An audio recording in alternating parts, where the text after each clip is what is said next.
মৰমৰ বন্ধু বান্ধৱীসকল, আজি আমি আলোচনা কৰিম আগন্তুক যি হ'বলগীয়া যি DLED প্ৰি এন্ট্ৰি টেষ্ট আছে, লগতে আৰু গ্ৰেড 3 গ্ৰেড 4 এক্সামসমূহ আৰু লগতে যিমান গভৰ্ণমেণ্ট কম্পিটিটিভ এক্সাম আছে সেই কম্পিটিটিভ এক্সামসমূহত কোভিড-19ৰ বিষয়ে যিকোনো এটা কুৱেশ্যন অহা দেখা যায়।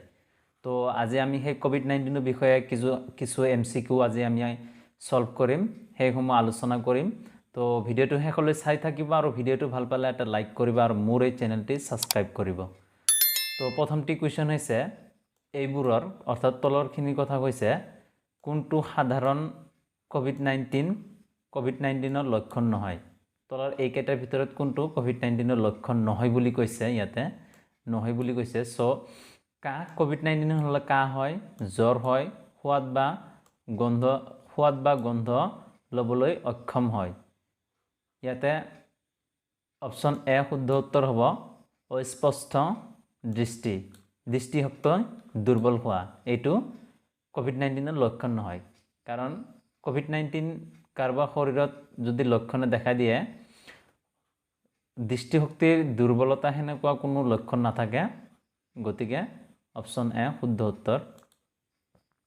ইয়াৰ পিছৰ কুৱেশ্যনটি হৈছে 2 নম্বৰ কুৱেশ্যনটি, যেতিয়া আপুনি কৰোনা ভাইৰাছৰ সংস্পৰ্শলৈ আহে।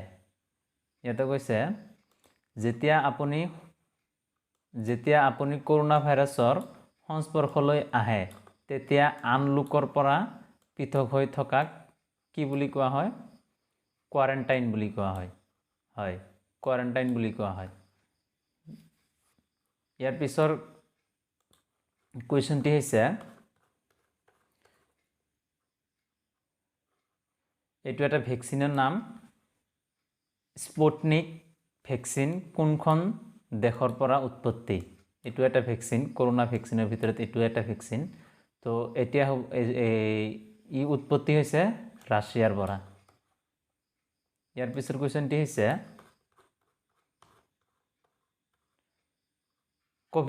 কোভেক্সিনৰ বাবে প্ৰশাসনৰ পথ। কোভিডশিল্ড আৰু কোভেক্সিনৰ এইসমূহ দিওঁতে কি কৰে? ইন্ট্ৰামাস্কুলাৰত দিয়ে, অৰ্থাৎ মাছলছত দিয়ে। ইন্ট্ৰাভেনাছ মানে হৈছে যিবোৰ ভেনাছত দিয়ে, মানে যিবোৰ ৰোগত দিয়ে সেইসমূহক ইন্ট্ৰাভেনাছ বুলি কয়, আৰু ইন্ট্ৰামাস্কুলাৰ সেইটোৱে যিটো নেকি মাংসত দিয়ে, মাছলছত দিয়ে। তো কোভিড-19টো ইন্ট্ৰামাস্কুলাৰত দিয়ে।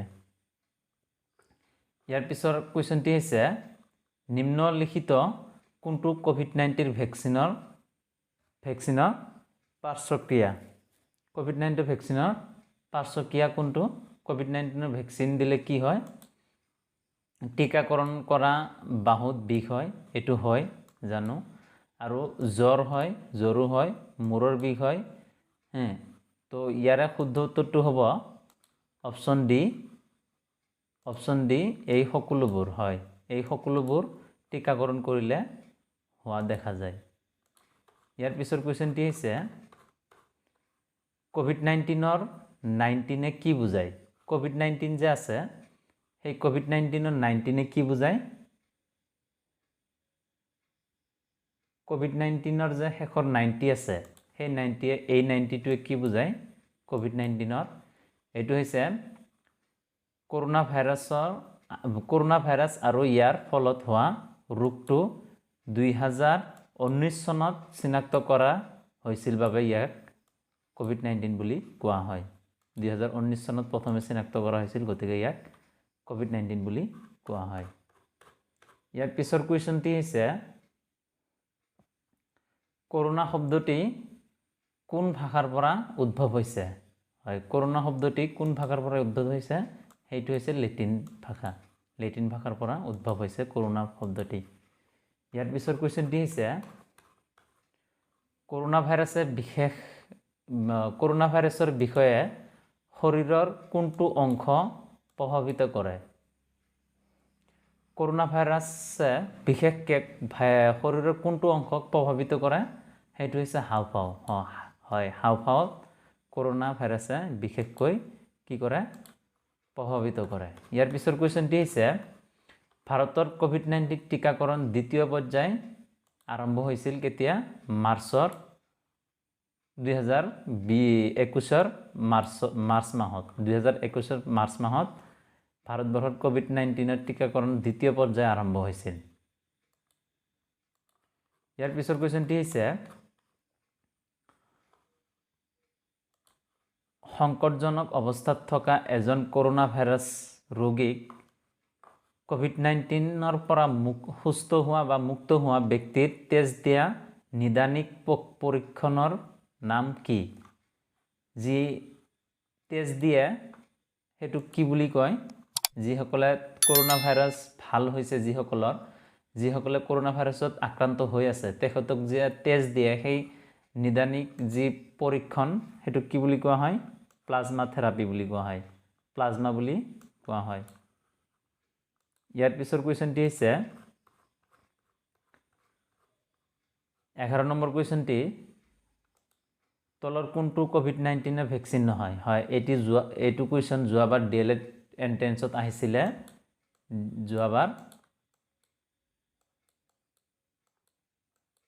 DLED এন্ট্ৰেন্সত এইটো কুৱেশ্যন আহিছিলে। তো ইয়াৰ শুদ্ধ উত্তৰটি হ'ব চি, ৰেমচিভিৰ।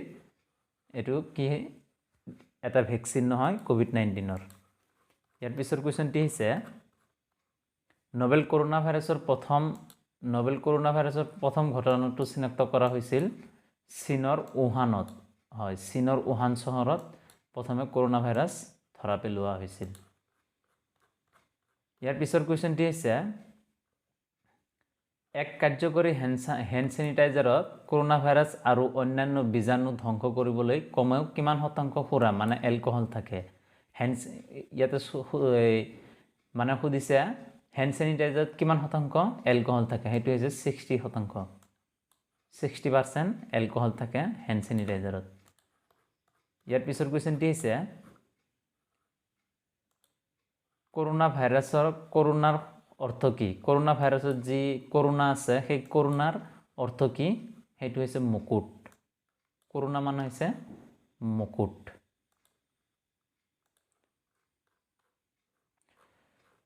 আজিৰ ভিডিঅ'টো ইমানলৈ আছিল। তো ভিডিঅ'টো ভাল পালে এটা লাইক কৰিব।